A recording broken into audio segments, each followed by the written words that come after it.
when a 62-year-old man was publicly questioned for belonging in first class. He didn't yell or protest, but by the time the plane landed, his calm response had gone viral, and the airline was in full damage control. Raymond Jenkins didn't look like a man who needed to prove anything. 62 years old, broad-shouldered, silver streaks in his close-cut hair, and eyes that had seen more than they'd ever say. He walked through Gate C-12 at Phoenix Sky Harbor with the quiet confidence of someone who knew exactly who he was and had nothing to explain to anyone. He wore a navy linen blazer, crisp khakis, and leather shoes polished just enough to suggest he still had standards, even in retirement.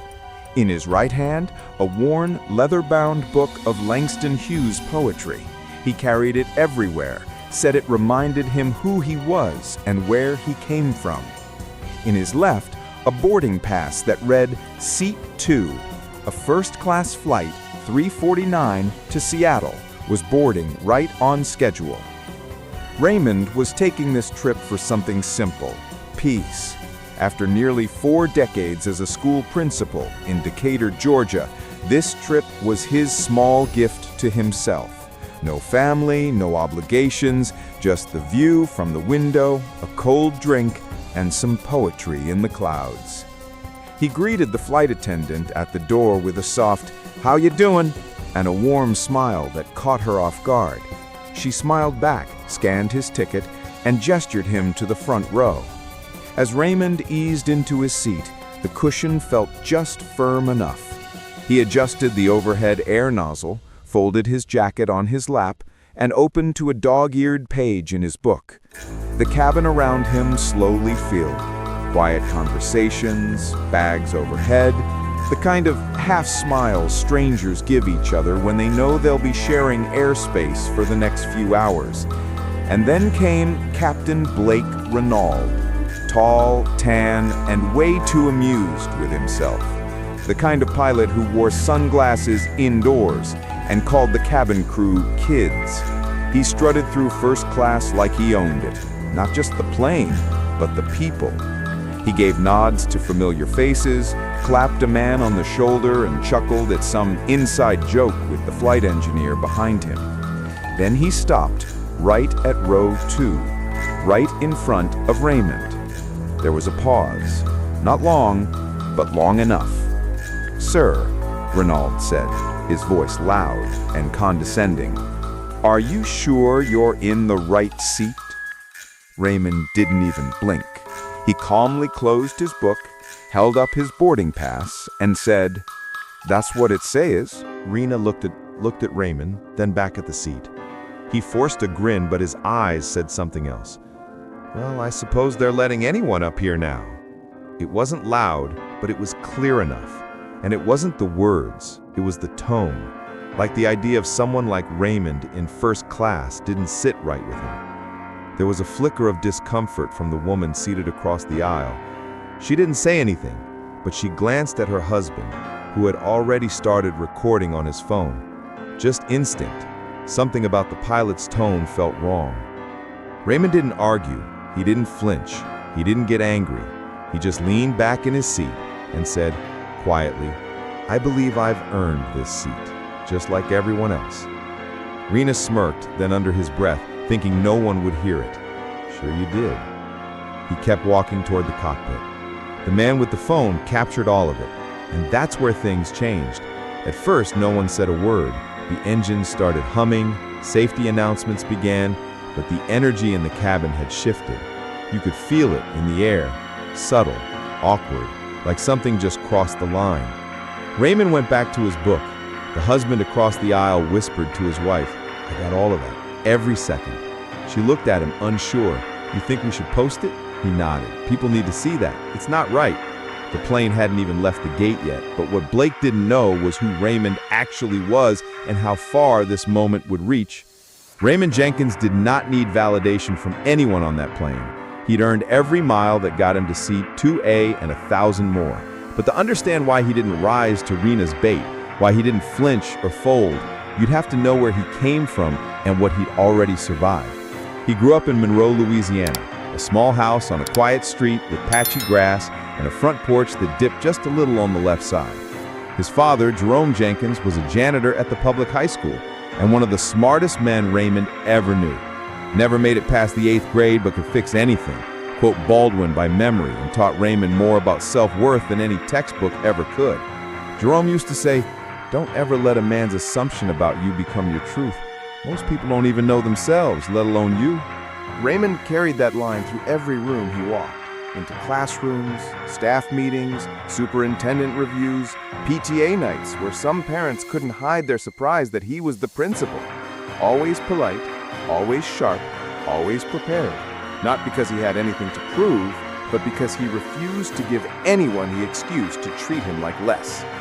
He started teaching English at 23 and became a principal by 35. During that time, he mentored kids who went on to become lawyers, chefs, electricians, and soldiers. Kids who came back to shake his hand with tears in their eyes. Not one of them ever forgot the way he made them feel seen. But for all the lives he touched, there were moments that stung. The store clerk who followed him through the aisles, pretending to reorganize shelves. The woman who clutched her purse a little tighter when he passed her at the bus stop. The car dealership employee who assumed he was lost when he walked into the showroom. He never shouted, never cussed. He just asked questions in that calm, even voice of his. "Did I give you a reason to think that would you say that to someone else in my shoes? Or are you just uncomfortable with the fact that I don't match your picture?" He didn't need to raise his voice, he just raised the standard. So when Captain Blake Renard made that comment, it wasn't new. It was just another version of the same thing Raymond had faced his whole life. Dressed in a uniform, delivered with a smirk, but no different at its core. He had taught kids how to read between the lines, how words weren't always the message. Tone mattered, expression mattered. What wasn't said could be louder than what was. That moment in first class wasn't about a seat. It was about presence, permission, about who gets to exist in certain spaces without being questioned. Raymond understood that. He also knew the power of silence, letting that moment breathe, letting someone else feel the weight of their own ignorance. But what Captain Renard didn't know, and what no one else on that plane yet realized, was that Raymond had spent a lifetime turning moments like that into teachable lessons, not just for kids, but for anyone who crossed the line and didn't expect to be held accountable. And Raymond wasn't alone on that flight across the aisle. The man who had filmed the exchange, his name was Brian Latimer, had already started uploading the clip before takeoff. No caption, just a quote. "Sure you did, Captain Flight 349. By the time the wheels lifted off the ground, the video was bouncing around Reddit and TikTok, thousands of views in minutes. The algorithm liked tension. It loved arrogance caught on tape. It fed on moments like this. Raymond sat, eyes on his book, unaware. He read the same stanza 3 times without realizing it. Something in his chest was stirring, but not anger, not shame, just a quiet knowing. This wasn't about him, not really, but this time someone else did it for him, and the world was watching. Flight 349 was halfway to Seattle when the ripple began. A 22-second video, grainy but clear, pinged its way across timelines. Brian Latimer hadn't planned to post it. He really hadn't, but something about the way the pilot spoke, like Raymond had wandered someplace he didn't belong, didn't sit right with him. And when he rewatched the clip, he heard it again. Those 6 words, muted but sharp. Well, I suppose they're letting anyone up here now. It wasn't just smug, it was loaded. It dripped with the kind of quiet disdain that folks like Raymond had spent their entire lives absorbing and navigating around. But this time the camera didn't blink. It caught the look, the smirk, the chuckle from the flight attendant who walked behind Raymond. As if on cue, by the time the flight attendants came around with drinks, the video had crossed 10,000 views. By the time the snack cart rolled down the aisle, it hit 100,000. Raymond still didn't know. He thanked the attendant with a small smile and took his ginger ale. Returning to the page, he finally managed to read without distraction. Outside the window, the sun dipped behind a layer of soft clouds. Inside, a digital storm had already formed on the ground. Hashtag started at Flight 349, Raymond Jenkins. Someone had found his name through the passenger manifest, matched it to a retired principal mentioned in a local education article from 2 years earlier. A Facebook post with his photo, him in a cap and gown standing beside 3 graduating seniors, circulated on X with the caption, "This is the man that pilot tried to humiliate. He taught our kids. He deserves better." The replies came fast. Some were angry, some were ashamed. Some just shared it without a word. By the time the plane hit cruising altitude, a petition had been launched to investigate the airline. And still, Raymond quietly flipped the pages of his poetry book, unaware of the noise building below. Blake, Rayna, up in the cockpit, was just as oblivious. He'd flown hundreds of routes, made thousands of decisions, and dodged more than one internal complaint over the years. He'd always landed on his feet. He knew how to cover his tracks. He knew how to talk his way out of anything. But this wasn't 1998. This wasn't behind a closed door or buried in a paper file. This was the internet, and the internet doesn't forget. Meanwhile, Brian turned to his wife and whispered, "It's blowing up." She leaned over and glanced at his phone. "Oh my God, do we tell him?" he asked. She looked over at Raymond, who was calmly sipping his drink and scribbling something in the margin of his book. "I don't think he even knows," she said. They waited. Maybe they didn't want to intrude. Maybe they were afraid it would ruin his peace. Or maybe they were just trying to figure out how you even tell someone their dignity is trending online. In seat 4C, a teenager with pink headphones tapped his mom's arm and showed her the clip. She gasped, looked up at the cockpit door, then down at the screen again. People began to shift in their seats. There were no confrontations, no shouting matches, just quiet stares, silent judgment, a new awareness of the man in seat 2A and the man behind the cockpit door. The flight attendants picked up on it too. One leaned in and whispered to another, "Did you see it?" She nodded slowly. "Yeah, it's bad." It wasn't long before a message was sent to headquarters, then another. The PR team at the airline got wind of it around 4:32 p.m. By 4:45, an internal meeting had already been scheduled. People were covering bases, pulling employee files, checking prior complaints. And Raymond? He just leaned back, eyes closed, remembering a poem he used to recite to his students. "I too sing America." He knew the irony. He knew the weight of it. He didn't need anyone's sympathy. He just wanted to land. But as he stepped off that plane, the ground beneath Blake's career was already crumbling.